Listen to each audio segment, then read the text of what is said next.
Good morning, everyone. So my name is Janelle Batista, and today I will be providing my coworkers with a quick guide on what stress is, how to manage it, how to cope with it, and how it affects your body. So let's get started.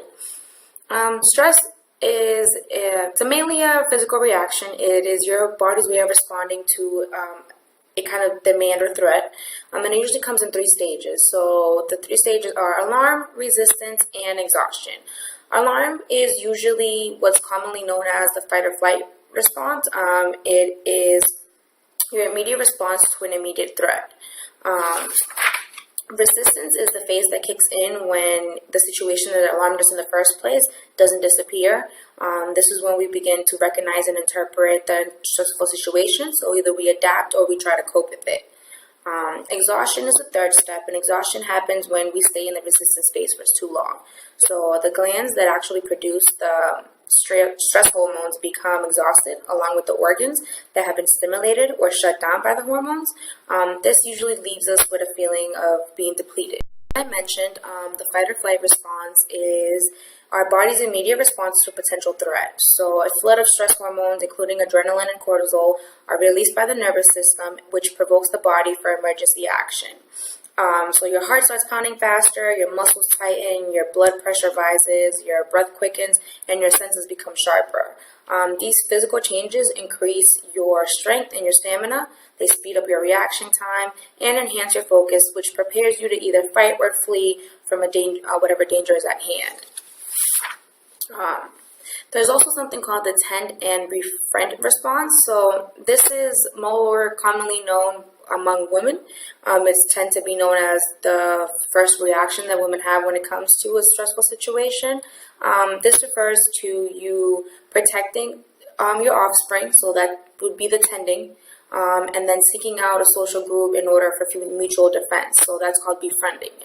An example of this would be a mother befriending other mothers in order to ensure the survival of their offspring and their genes. When thinking about stress, there are some things that you want to keep in mind. Something like optimism. So optimism is the hopefulness and confidence about the future or the successful outcome of something, which when dealing with stress, you always want to be optimistic because it reduces your stress levels. Along with optimism, there's also self-efficacy and hardiness.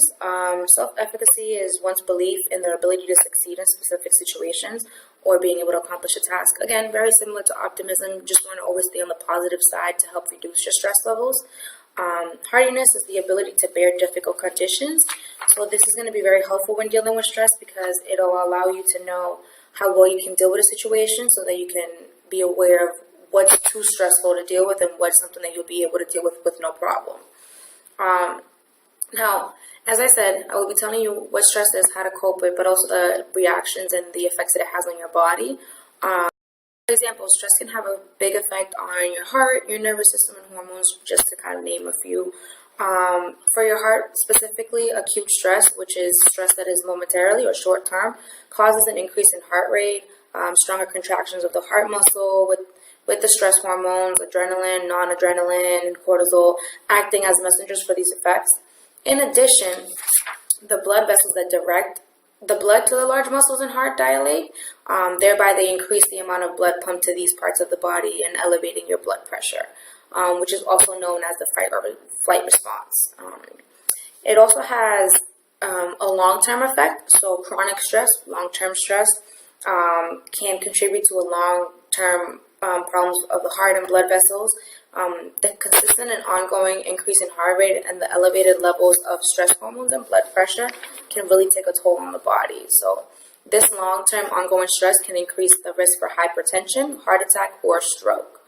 The nervous system has several divisions, including the central division, which involves the brain and the spinal cord, has the peripheral division, which consists of the autonomic and the somatic nervous systems. The autonomic nervous system has a direct role in physical response to stress and is divided into the sympathetic nervous system and the parasympathetic nervous system as well. So when the body is stressed, the SNS generates what is known as the fight or flight response. The body shifts all of its energy resources toward fighting off a life threat or fleeing from an enemy. The SNS signals the adrenal glands to release hormones called adrenaline and cortisol. These hormones actually cause the heart to beat faster, respiration rate to increase, blood vessels in the arms and legs to dilate, digestive system process to change, and glucose levels in the bloodstream to increase to deal with the emergency. Now, when thinking about the nervous system and thinking about long-term stress, chronic stress, experiencing stressors over a prolonged period of time can result in a long-term drain on the body. As the SNS continues to trigger physical reactions, it causes a wear and tear on the body. Not so much what chronic stress does to the nervous system, but what continuous activation of the nervous system does to other bodily systems that become problematic. When you become stressed, the brain undergoes both chemical and physical changes that affect its overall functioning. The release of these chemicals contributes to certain psychological effects, including rapid heart rate, higher blood pressure, and a weakened immune system. When left unmanaged over time, chronic stress can lead to the development of other serious problems, such as stomach ulcers, stroke, asthma, and heart disease. This is why it's very important to manage stress because, as I've mentioned before, it can affect your physical state of being, your mental state of being. It does affect your nervous system, your heart, but it also affects your digestive system. It's very hard on your digestive system as it affects which nutrients your intestines absorb. It influences how quickly food moves through your body, and it can provoke you to eat more or less than you normally do.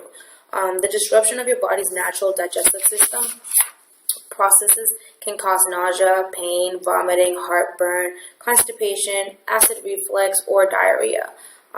In addition to the various physical effects of stress, it can also contribute to a number of mental and emotional disorders, including depression, anxiety, phobias, and panic attacks. This emotional stress can make it difficult to focus, make decisions, think through. Stress may also cause you to be irritable, making you easily frustrated with and impatient with others. And it can even contribute to depression, anger, feelings of insecurity, and relationship conflicts. There are definitely ways to cope with stress. The most effective and rewarding technique is meditation. It encourages you to relax your mind and examine your inner self with a sense of honesty and compassion rather than judgment and criticism. Meditation practice helps to let go of old patterns of stress, tension, and distraction, and encourages a more spacious and relaxed state where innate healing capacity can emerge. This process can inspire you to find a deeper source of real motivation to make healthy changes in your life. Getting adequate sleep is another way that you can cope with stress. It's very imperative to reducing stress. Stress can physically wear out your body, and without sleep, you will feel the effects of stress much more. Finally, work to reduce stress by learning to think differently. Knowing when to let something go and thinking positively about your life will help you prevent from being upset about minor things and worrying that you aren't enough or you aren't good enough. Supervising your process is only half the battle, but if you work at easing stress with healthy lifestyle and diet changes, you can largely avoid escalating anxiety issues. Now, just to kind of relate to you guys, I'm going to give you a couple examples of how I've dealt with stress in the past. There was a point in my life where I was working 2 full-time jobs. I was also going to school, so I had a lot on my plate. I wasn't getting enough sleep. I was either always working or up late doing homework, and I could start to feel the effects on my body. I was feeling really negative, like I was never really doing well enough in school. I felt like I was kind of falling behind at work as well, like I wasn't giving 110% like I normally did. And physically, I just always felt tired. I was just always so tired. No matter how much I slept, I just felt like it was never enough.